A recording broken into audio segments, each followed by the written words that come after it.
If you're newer to jiu-jitsu, let's just say a white belt, you're probably doing some things really, really wrong and they're making your life really difficult. I'm going to give you very simple fixes on 3 of these things that will change your game forever. So if you're struggling and you're confused and you don't know what to do, you're in the right place. I got you covered. Let's dive in.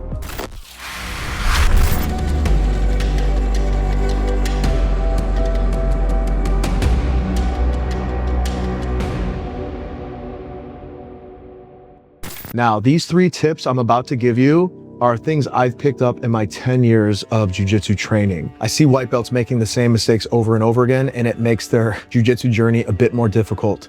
So we're gonna dive into this, and the first one is knee on belly. As someone who coaches jiu-jitsu, I often see white belts trying to turn away from their opponent when they're stuck in knee on belly. I believe they're doing this because they think it feels safe, and they think that if they can build to a base, they can stand up and they can get out of there. What you're doing is you're giving back exposure to your opponent. So as we check the example, I'm stuck in knee on belly in this scenario. Now, this is what I'm talking about. Trying to turn away from the opponent so you can build a base gives your back up. In jiu-jitsu, you should protect your back at all costs. And one way that this can be easy to remember is that all your weapons and all your defenses are oriented to the front of your body. Your back is your soft spot. That's your crack in the shell. That's your crack in the armor. You don't want to give your back to anyone. So in turning away a knee on belly because you feel like you can get out, you're making your life a whole lot worse. What you need to do is present your weapons and your defenses to your opponent by turning into them. Now, of course, there's so many different ways to get out of knee on belly, and we're not going to get into the nitty-gritty there. We're talking basics right now. To make your life a little bit easier, if you're turning away a knee on belly,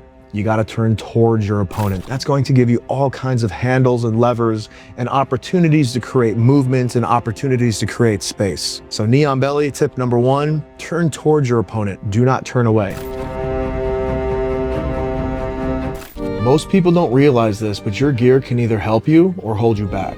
Now, I've been training in jiu-jitsu gear for a long time, and most of it looks good online, but falls apart when it actually matters. That's exactly why I wear X Martial. This isn't just clean designs, it's performance-built gear. You get a compression fit that actually moves with you, durability that holds up during the hardest of rounds, and designs that don't look like every other basic rash guard on the mat. Whether you're drilling, competing, or going to war with one of your favorite training partners, X Martial is built for it. It's lightweight, it's breathable, and it's made for people who actually train. If you're serious about your jiu-jitsu, your attire should match that. So go check out X Martial, grab yourself a set or 2 or 3, and if you're smart, you use my code IRONWILL to save yourself some money. Train harder, roll longer, and look sharp doing it. Let's get back to the video. Tip number 2, you're under attack by a specific kind of Kimura. As we check the example, you see that my opponent has passed my guard and has been able to acquire a Kimura grip while I'm laying on my hip. Now, the last thing you want to do is stay here. You don't want to roll to your stomach because that gives up your back. What you need to do is fight your shoulder blades back to the mat in one quick, aggressive movement. I want you to think about this movement being like snapping a rubber band. You need to snap your shoulder blades back to the mat. And this is going to make it very difficult for your opponent to hold onto that Kimura grip. And not only difficult, in many cases, it can make it painful to hold onto the Kimura grip. And what we're looking for is for your opponent to let go of that grip. And of course, there's all kinds of what ifs that can come with any scenario in jiu-jitsu. As a beginner, try not to get bogged down by the what ifs. Lean into the fundamentals. This is a fundamental tip. This is something that's worked for me as a beginner and continues to work for me as a brown belt. It's simple, it's easy.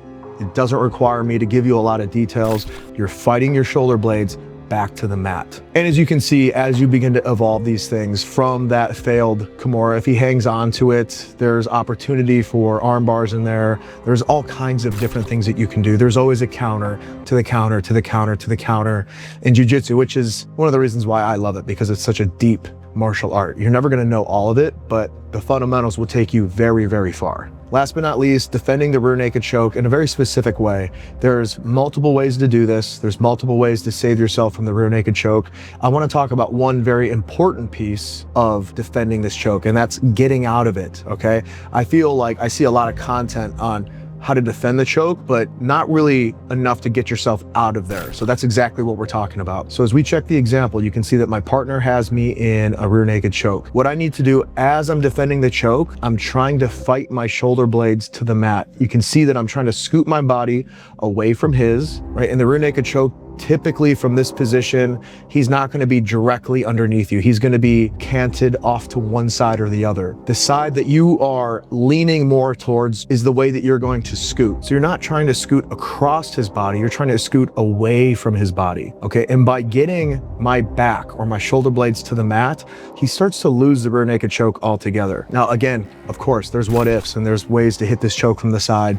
Yes, can he transition the mount? Yes, but guess what? You're not dealing with a rear naked choke with someone on your back, okay? The whole point is to make him adjust, make him find ways to change his plan, to change his game. So often I see grapplers, white belts especially, becoming hyper-focused, almost tunnel vision on getting the choke off their neck, but they never get their shoulder blades or their back out of the position that allows the rear naked choke to happen. So what you're gonna see as you solve this rear naked choke problem, your opponent, if they've been training for a little bit, will probably try to obtain mount. And then we start working mount escapes and all that from there, which again, can be another video if you guys want it. The purpose of this video was just to give you guys quick, simple, easy, effective tips to help keep you alive during your sparring matches a little bit longer.